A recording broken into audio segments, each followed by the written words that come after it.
الحمد لله وكفى وسلام على عباده الذين اصطفى أما بعد فأعوذ بالله من الشيطان الرجيم بسم الله الرحمن الرحيم قل إنما أنا بشر مثلكم يوحى إلي وقال تعالى قل سبحان ربي هل كنت إلا بشرا رسولا وقال النبي صلى الله عليه وسلم يا أيها الناس إنما أنا بشر قال ابن عباس رضي الله تعالى عنه أن رسول الله صلى الله عليه وسلم قد مات وأنه بشر وقال عائشة كان رسول الله صلى الله عليه وسلم بشر من البشر صدق الله العظيم وصدق رسوله النبي الكريم ونحن على ذلك من الشاهدين والشاكرين والحمد لله رب العالمين.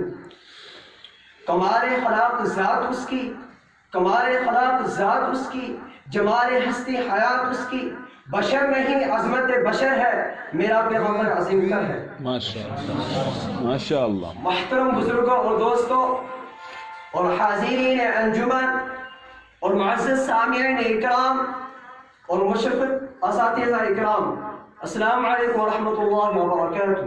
وعلیکم السلام. آپ حضرات کا آنا قابل مبارکباد ہے، قابل تحسین ہے. دعا کریں کہ اللہ تعالیٰ قرآن و حدیث کی روشنی میں اپنی رضا کی باتیں مجھ سے کہلا دے. آپ حضرات جانتے ہیں کہ اللہ تعالیٰ نے حضرت آدم علیہ السلام کو انسان بنا کر فرشتوں پر فضیلت دی. فرشتے بشریت کی فضیلت کو سمجھتے ہوئے، آدم کی فضیلت کو تسلیم کرتے ہوئے حکم خداوندی پر سجدہ ریز ہو گئے. پھر حضرت آدم علیہ السلام سے نبوت کا سلسلہ چلا اور جناب محمد رسول اللہ صلی اللہ علیہ وسلم پر ختم ہوا. معلوم یہ ہوا کہ انبیاء علیہ السلام انسانوں میں سے آئے، کیونکہ حضرت آدم علیہ السلام کی اولاد میں سے انبیاء بنے اور یہی تقاضا تھا انسانوں کی رشد و ہدایت کے لیے انسانی میں سے بھیجا جائے، اس کے سر پر نبوت کا تاج رکھا جائے تاکہ دوسرے انسانوں سے ممتاز ہو جائے، کیونکہ نبوت کا ملنا ہی دوسروں پر فضیلت اور برتری کی دلیل ہے. ماشاءاللہ. لہذا علماء اہل سنت علماء دیوبند کا یہ عقیدہ ہے انبیاء افضل البشر ہوتے ہیں، ہم سب کے آقا و مولا امام الانبیاء خاتم النبیین والمرسلین تاجدار دو عالم رحمت للعالمین کو اللہ نے بشر بنا کر اس دنیا میں بھیجا اور صاف صاف اعلان کر دیا قل انما انا بشر مثلکم یوحی الی. اب بتائیں کہ میں تم لوگوں میں سے ایک بشر ہوں، لیکن بات یہ ہے مجھ پر اللہ کی وحی آتی ہے. عزیز دوستو ذرا غور سے سمجھیے، اللہ نے اپنے پیارے محبوب صلی اللہ علیہ وسلم کو مبعوث فرمایا، حکم دیا اے نبی صلی اللہ علیہ وسلم میری وحدانیت کا اعلان کیجیے.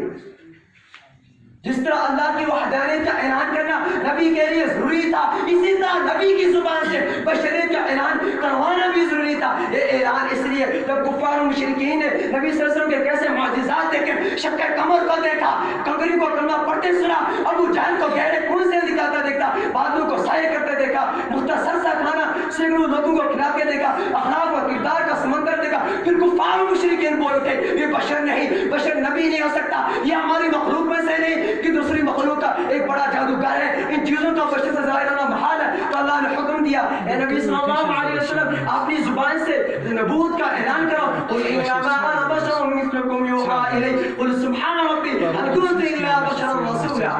یوحی الی کے ذریعے سے نبی صلی اللہ علیہ وسلم غیروں سے ممتاز اور برتر ہو گئے، کیونکہ وحی کا آنا یہ دلیل ہے یہ ہم جیسا بشر نہیں، یہ افضل البشر ہے، امام الانبیاء ہے، شفیع الامم ہے، رحمت للعالمین ہے.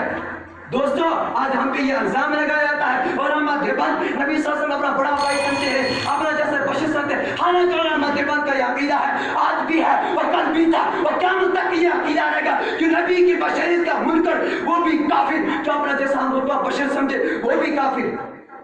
ہمارا یہ عقیدہ بشر صلی اللہ علیہ وسلم ہونے کا قرآن کے موافق عقیدہ ہے، حدیث کے موافق عقیدہ ہے، حضرت ابوبکر صدیق رضی اللہ تعالیٰ عنہ کے عقیدہ کے موافق ہے، حضرت علی رضی اللہ تعالیٰ عنہ کے عقیدہ کے موافق ہے، حضرت عثمان رضی اللہ تعالیٰ عنہ کے عقیدہ کے موافق ہے، حضرت ابن عباس رضی اللہ تعالیٰ عنہ، حضرت عائشہ صدیقہ رضی اللہ تعالیٰ عنہ کے قول کے مطابق ہے. حضرت ابن عباس رضی اللہ تعالیٰ عنہ فرماتے ہیں ان رسول اللہ صلی اللہ علیہ وسلم کل کے کفار و مشرکین نے نبی صلی اللہ علیہ وسلم کے معجزات کو بتا کر اگر بشریت کا انکار کیا تھا تو آج کی رضا خانی نبی صلی اللہ علیہ وسلم کی بشریت کا میں اس اشعار کر اپنی تقریر کو ختم کرنا چاہتا ہوں. کہا ہے کسی نے مکہ سردار انبیاء کو نہ کہو, کہا ہے کسی نے مکہ سردار انبیاء کو نہ کہو, کہا ہے کسی نے سردار اولیاء نہ کہو. یہی ہے فلسفہ انما انا بشر, خدا کے بعد سب کچھ کہو لیکن خدا نہ کہو. ماشاء اللہ, بہت اچھا, ماشاءاللہ. بہت اچھا. اس کے بعد دعوت دینا چاہتا ہوں بشیر حسین